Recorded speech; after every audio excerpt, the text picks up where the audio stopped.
La première question, déjà sur cette série-là, combien d'acteurs en tout ont tourné pour cette troisième saison? L'autre question est beaucoup plus idéologique.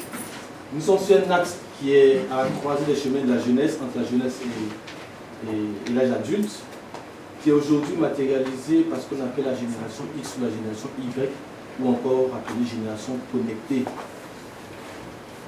J'ai envie de savoir quel est l'apport, quelle est la part de cette série dans la sensibilisation des jeunes justement par rapport à l'utilisation de ces nouveaux outils, de ces nouveaux médias-là, quand on sait que pendant très longtemps on a vacciné avec ce qu'on appelait les cybercriminels ou encore les brouteurs, et de tels canaux, je pense, à mon sens, sont des moyens de sensibiliser les jeunes justement quant au bon usage de ces tics-là.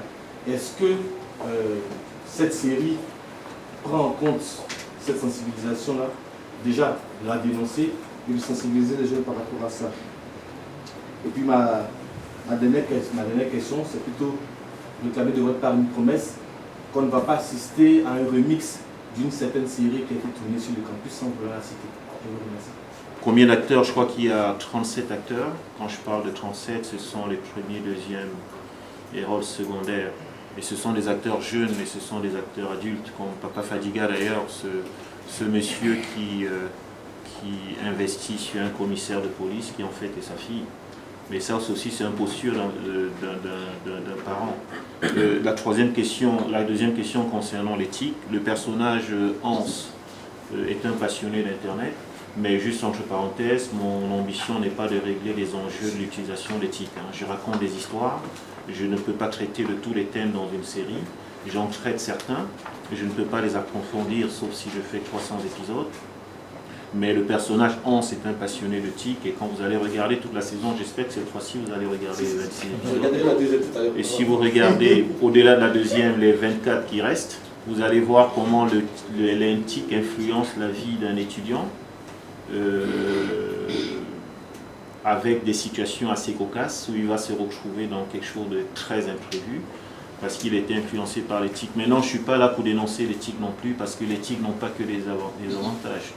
Je pense que la société d'aujourd'hui, vous êtes blogueur, donc vous êtes quelqu'un qui utilise l'éthique, donc il y a forcément des avantages des nouvelles technologies dans nos vies. Donc je n'ai pas de dénonciation à faire que de dire qu'il faut savoir l'aborder, savoir l'utiliser, et c'est comme tout ce qui va arriver dans 4 ou 5 ans, je n'ai pas les noms, mais il faudra juste dire aux gens de savoir intégrer ça dans leur vie au quotidien. C'est un mouvement qu'on ne peut pas maîtriser, on ne peut pas aller contre ça. J'imagine même pas ce qui sera à disposition dans 50 ans. Est-ce qu'il faut angoisser là-dessus? Ça sera l'homme de 2066 qui devra intégrer ça dans sa vie quotidienne. Ce n'est pas des éléments qui nous empêchent, qui empêchent le monde d'avancer. Il faut juste tenir compte de ça. Maintenant, c'est à chaque parent de sensibiliser. Le cinéma ou le producteur ne prend pas toutes les responsabilités sur sa tête tout simplement parce qu'il décide de raconter une histoire dans une série. Si vous regardez bien tout ce que nous produisons, et là je parle de toutes les productions, il y a des thèmes majeurs qui sont intéressants. Il faut que le téléspectateur ait la capacité à rester concentré sur le programme et à regarder chaque épisode en respectant le rendez-vous, parce que si vous en perdez 5, vous allez vous plaindre de quelque chose qui était dans les 5 perdus. Bien sûr, il faut du temps. Maintenant, l'offre télévisuelle est tellement diverse que nous faisons ce qu'on peut, en essayant de toucher même 0,1% de la population, c'est déjà ça d'acquis. Maintenant, ceux qu'on a touchés, est-ce qu'ils regardent toute l'histoire, est-ce qu'ils comprennent toute l'histoire? On nous reproche souvent de n'avoir pas débattu ou bien intégré quelque chose qui est pourtant présent. Troisième question, je ne suis pas en train de répéter la série Campus, je ne suis pas en train de répéter Classe A non plus. Mais cette évolution se justifie par tout ce qu'on a engagé depuis la première saison.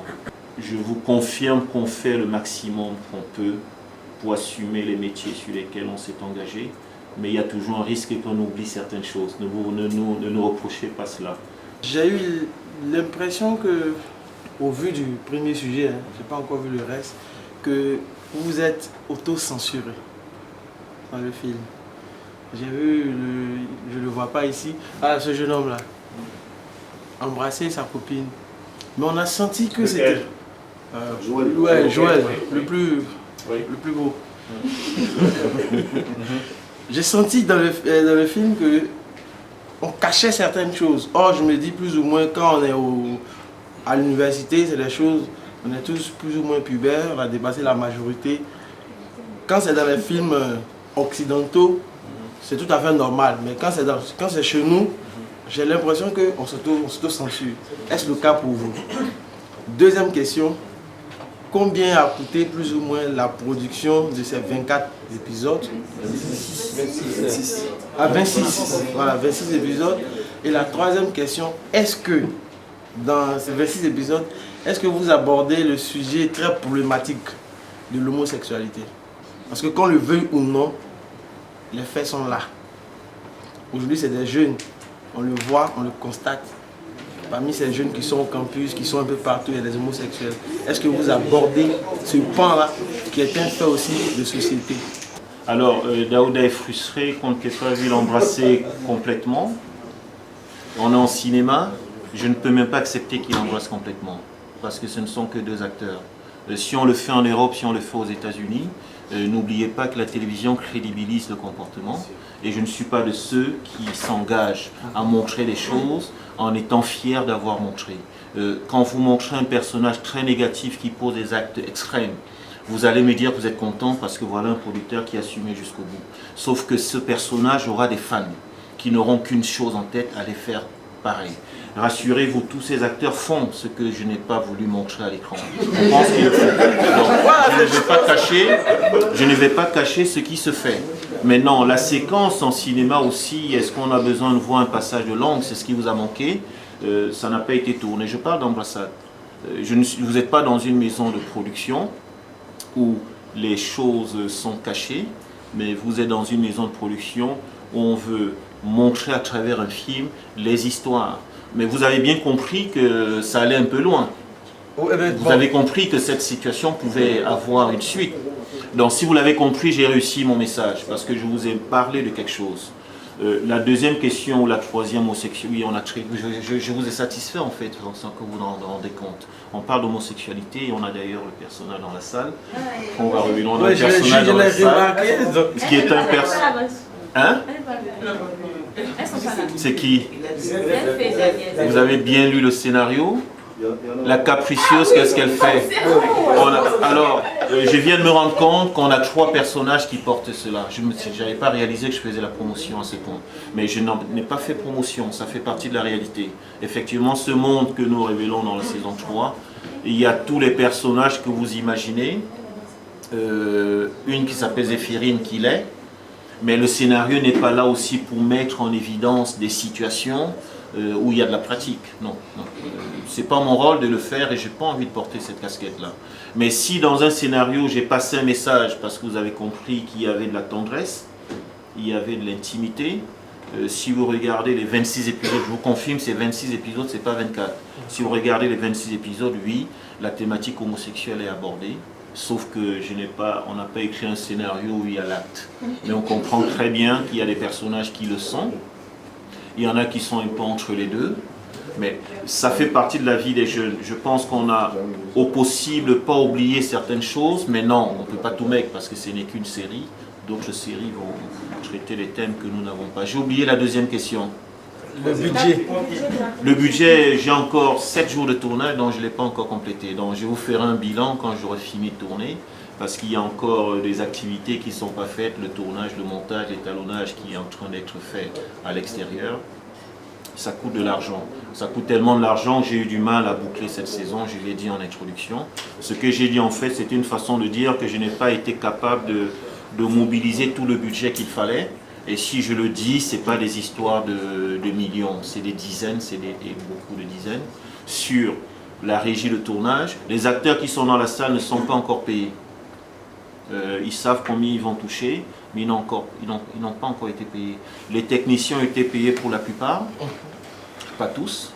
C'est-à-dire que nous sortons d'une production où il faut financer la pré-production à partir du casting. Il faut financer les tournages, il faut financer la régie quotidienne des tournages. Quand on a fini, on passe au montage. Quand on commence à sortir des montages, on commence les diffusions. Et c'est pour ça qu'il faut avoir des diffuseurs qui croient en vous. Mon modèle économique aujourd'hui, c'est mon rapport avec la RTI, c'est mon accord avec A+. Donc j'ai pas de l'argent, mais j'ai les documents. C'est à partir de ces documents, je vais les payer. Ça coûte de l'argent, mais c'est pas de l'argent mobilisable dans le timing idéal de ces zones dont vous avez parlé en Europe ou aux États-Unis. On a tout le budget d'avance. En Afrique, il faut être passionné, assez fou et assez con pour y aller. Nous, on a l'habitude de démarrer, mais je vous confirme que quand vous avez envie de faire quelque chose, commencez. Ça sera difficile. Vous allez y arriver. Nous, on y arrive parce qu'il y a une confiance de certains partenaires, mais il y a surtout la confiance des acteurs. Je vous dis, ils ne sont pas payés, mais ils tournent. Je pense qu'ils ont quelque part très confiance en moi, ils savent que je vais les solder. C'est vrai qu'en Côte d'Ivoire, on a du potentiel. Il y a peut-être 10 ans en arrière, on pensait qu'on était les premiers ou les meilleurs en Afrique francophone. Mais avec un petit recul, je crois que ça traîne un peu en Côte d'Ivoire. Nous avons du potentiel, mais le cinéma ivoirien ne bouge pas. Vous, en tant que producteur et acteur imprégné dans le cinéma, est-ce qu'il y a un commentaire à faire là-dessus? C'est même tout le cinéma d'Afrique francophone qui, comme je suis en Côte d'Ivoire, oui, qui tarde à... Mais il bouge quand même, ce cinéma bouge. Depuis 2 ou 3 ans, il y a quand même une nouvelle dynamique. Depuis 2 ou 3 ans, tu as des nouveaux opérateurs qui ont donné une nouvelle impulsion. Depuis 2 ou 3 ans, les scénarios sont certainement différents. Depuis 2 ou 3 ans, techniquement, on n'aborde plus la production de la même façon. Nous, en Martinique, on a remis tout à plat. Depuis quelques années, on se rend compte que la moitié du succès, c'est déjà le scénario. Mais tu sais très bien qu'avant, on commençait à tourner avec 10 feuilles. Et au fur et à mesure, on tournait, on écrivait. Donc forcément, les scénaristes écrivaient en fonction du feeling qu'ils avaient. Donc quand tu regardais une série de 52 épisodes attentivement, tu pouvais appeler le producteur et lui dire qu'il pouvait raconter cette histoire en 13 épisodes. Donc ça tournait en rond pendant longtemps, mais il y a une nouvelle dynamique depuis 3 ans. Qu'est-ce qu'il faut faire? La Côte d'Ivoire est quand même le pays où il y a le plus de potentiel. Mais tu sais aussi qu'il y a un paradoxe ivoirien, c'est quand même le pays qui n'avait pas encore ouvert l'audiovisuel. Donc il y a quand même quelque chose de typiquement, spécifiquement ivoirien. Il y a une volonté, une envie des producteurs, il y a une envie des gens qui avaient des maisons de production, qui produisaient des émissions de flux, qui commençaient à entrer dans la série. Ils n'avaient qu'une seule chaîne. Et moi, j'ai tendance à dire souvent que la RT a apporté un pays qui a un potentiel plus important que d'autres pays où il y avait 10 chaînes. Bon. Maintenant, depuis 3 ans, tu as des opérateurs qui se mettent en place. Tu as le groupe Canal qui est arrivé, qui a donné un nouveau signal. Et aujourd'hui, dans cet espace francophone, en parlant même de la Côte d'Ivoire, ça reste quand même 2 structures qui portent ce cinéma. Tu as beaucoup de tournages en ce moment. Il n'y a pas que Teenager. Tu as au moins 7 ou 8 tournages sur la place qui sont en train de se faire. Donc, dans quelques mois, tu seras agréablement surpris et tu vas te rendre compte que ça bouge. Mais ça, c'est tout simplement l'engagement de certains producteurs de passion, l'envie des acteurs de tourner. Maintenant, la relation entre certaines productions et certains acteurs ne s'est pas forcément limitée au fait que l'avenir, c'est le cinéma. Dans Martika, tous les acteurs avec qui je travaille, comme acteurs, ont d'autres perspectives. Ce n'est pas une alternative à l'école, par exemple. Les acteurs, c'est des bac plus 3, bac plus 4, bac plus 5. Tu as des acteurs qui sont même plus diplômés que certains des journalistes dans la salle. Mais ils ne sont qu'acteurs. On a l'impression qu'ils ne sont rien d'autre que ça. Si on a ce potentiel, ça veut dire qu'avec cette nouvelle donne qui se met en place, moi, j'ai plutôt confiance pour ce métier et je suis convaincu qu'aujourd'hui, notre métier va avoir un modèle économique. Aujourd'hui, on a une raison de se passionner de ce métier, qu'on soit producteur, réalisateur ou acteur. Mais ça ne va pas changer en 2 ou 3 ans. Ça ne va pas changer en 2 ou 3 ans. À côté de ça, il faut être conscient que la Côte d'Ivoire produit peut-être 7 ou 8 programmes par an. Après, on s'excite en bombe de torse en se disant qu'on a fait des grandes choses. Après, vous avez certains producteurs ou certains groupes d'acteurs qui considèrent qu'ils font le cinéma ivoirien. Je te le confirme, je ne vais pas citer le nom. C'est maintenant qu'on est en train de mettre en place ce qu'il faudra pour que ça se développe. Donc, il ne faut pas penser qu'on est arrivé, comme on dit. Il faut plutôt se dire qu'on a l'opportunité d'être de ceux qui vont mettre les bases pour ce cinéma de demain.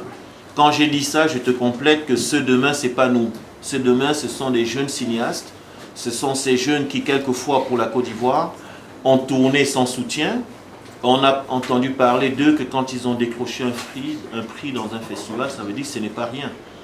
Tout est en train de se mettre en place. parce que certains partenaires, certains acteurs ont pris sur eux d'investir, des groupes extérieurs, mais aussi la RTI qui a fait un choix stratégique que tous les médias doivent reconnaître.